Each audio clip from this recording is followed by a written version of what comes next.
Ang ganda nung fountain dito sa park na to. Mini fountain siya. Silipin natin.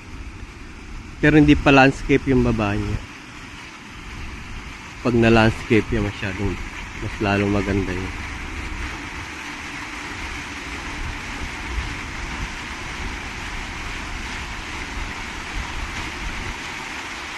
Mahaba pala.